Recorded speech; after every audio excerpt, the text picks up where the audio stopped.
happy birthday. No, really, happy birthday. And it may not be your birthday today. And if you're reading this or listening to this shortly after it publishes, thank you for being a loyal listener to the podcast. But more likely, you've been sent this sometime near your actual birthday. So I wanted to say happy birthday. And I'm sending this because I think there's a birthday crisis. What do I mean by birthday crisis? So remember when you were a kid and you absolutely loved your birthday, right? You'd have parties and it was just like a highlight of the year and all those things, right? And we just had a combined birthday for my two girls. They're both December birthdays. And so we had a combined one and it was a puppy theme party. They're turning 2 and 4, turned 2 and 4 probably by the time you listen to this. And we decked out everything with Paw Patrol. They love Paw Patrol and it was a great time. They've been looking forward to it for weeks. And I just think the celebrations were a highlight of their year. And that's right, celebrations, right? We have a family morning celebration. We have a friend celebration, a family evening celebration. We go all out for our kids' birthdays. Kids' birthdays are fun, right? But then as we age, we lose our zeal for birthdays. Right, our celebrations become more muted, more toned down until we just don't celebrate them at all. And many of us get to the point where we hope no one notices our birthdays. And that is a crisis. And I think we don't celebrate birthdays. We stop celebrating them as we age, I think, for 2 reasons. One, birthdays just become a smaller milestone as we age, right? My oldest, Ellie, for example, she just turned 4. And so going from 3 to 4 is a 33% increase in the life that you've lived, right? That's a big milestone. Or Emmy, who just turned 2, when you go from 1 to 2, you just doubled your lifespan, right? So it's a big deal to go from 1 to 2. And so, yeah, they're just big milestones for kids and even all the way up into the teens, it seems to do a lot. But then when you go from 30 to 31, it's a 3.3% increase in your life, right? When you go from 55 to 56, it's a 1.8% increase. And so it just, by the time you get to your 70s, you get the idea, right? It's just doesn't feel like it's that big of a deal. And so maybe we celebrate the 5s and then just the decades and then like the quarter centuries, I guess. But it just feels like it's not that big of a deal anymore. But the other reason I think is that we fear getting old. Right? We are obsessed with youth in our culture. We idolize the young and attractive and ignore the experience and wisdom. And the obsession generates everything from age-defying creams and Botox injections all the way to hair loss treatments and jokes about perennially being 29.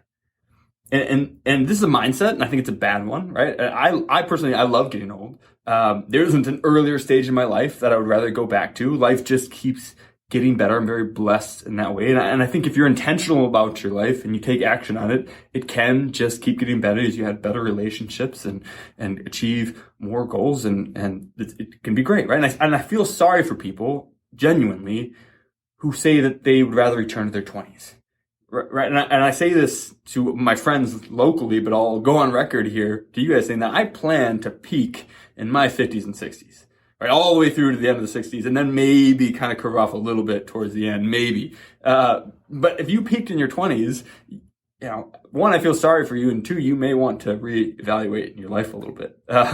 Just because life can keep getting better, and life isn't all about being youth and all these things. And maybe you say, wait till you get to be my age, you'll change your tune, and maybe, we'll see. You can tell me, you told me so when I get there. But in the meantime, like that is a mindset. I might not be able to convince you out of that mindset that getting old can be good, but I think you can still celebrate you, right? And so use your birthday to celebrate you, even if you don't want to celebrate getting older. Do things you enjoy. Do them with the people you enjoy doing them with.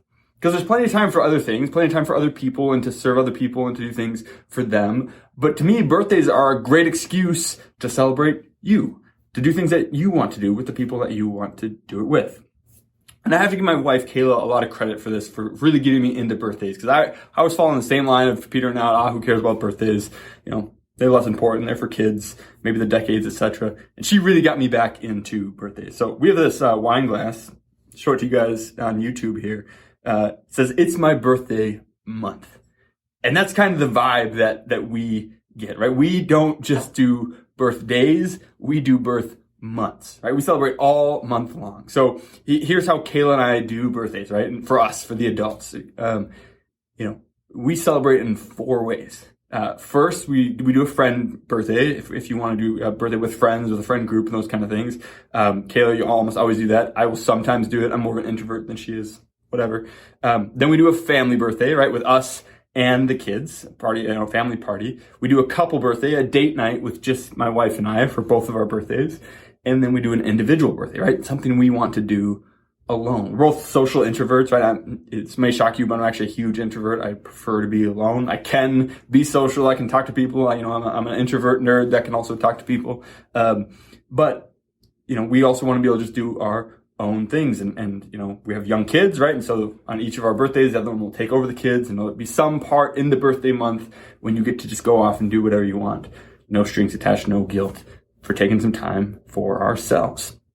And so, just for 2023 here, our birthdays are October, November, and then our girls are in December, right? And so we have Kayla's birthday, Halloween, my birthday, Thanksgiving, kid birthday, Christmas. It's a busy season for us. So for all your excuses, if that's your excuse, like, oh, it's too close to this holiday or it's too close to that or whatever else, hey man, your birthday is the same day every year. So you can plan for that. And so just to give you an example, this year, Kayla went on a trip with a friend to Georgia. They got it cheap. They didn't spend that much money, but she had a blast. That was kind of her solo thing. We did the family things. We did the date nights. We did the kids' birthdays with the kids. For my birthday, Kayla and I went out to an Airbnb for a few days, got away from the kids, and that was amazing. And then she left early and I stayed an extra day just to have some solo introvert time. And that was amazing. And so there's just, we just find ways to hype it up, and we plan ahead, and we make plans, and we just started, I plan my own birthday, she plans her birthday, we try to do a little bit of surprise for each other. But if you want something, don't wait around and be mad when other people don't plan it for you. Just take life by the reins, man, and do it yourself. So we love our birthdays, and we look forward to them every year, and I'm already looking forward to my birthday in 2024. And so I just could not recommend this enough, that you have a happy birthday month. A whole month that there's just certain things in there that are made out for you. And so if you're getting this sent to you sometime in 2024, you're hopefully getting this in the early part of your birthday month. So maybe if you weren't going to do anything and you don't care about your birthday, hopefully I'll change your mind and you'll plan at least one thing, if not all 4 things, to do to celebrate you. So again, happy birthday. I encourage you to celebrate you. Do the things you love to do with the people that you love to do them with, even if it's just yourself, like me. So have a friend birthday, a family birthday, a couple birthday, and an individual birthday. It's terrific. Happy birthday. If you enjoyed that, you would love being part of our free membership community. It's called Retire Membership, and it has a host of benefits, all for free. For example, you can always buy my book, 3D Retirement Income, on Amazon. But if you join us at Retire Membership, we will send you either a hard copy or paperback for free, provide the ebook and the audiobook so that you can listen to it if you don't have time to read it. In addition to that, we'll also provide you with a bunch of content that you can't get anywhere else. For example, we have our quarterly Retire Mentorship magazine, which comes out quarterly and has no ads whatsoever. It's just timely content to help you stay the course. We also have workbooks for our free online workshop to help you get the most out of those, flowcharts to help you make better decisions, and a weekly email to provide timely content that you can unsubscribe from at any time. We never ask for any payment information, and we never share your information with anyone else. We just want to provide timely content and help you stay the course to retire successfully and stay successfully retired. There's no reason to wait, so join us now at retiremembership.com, where you can click in the link in the description and it'll go right there. We can't wait to see you in the community. Cheers.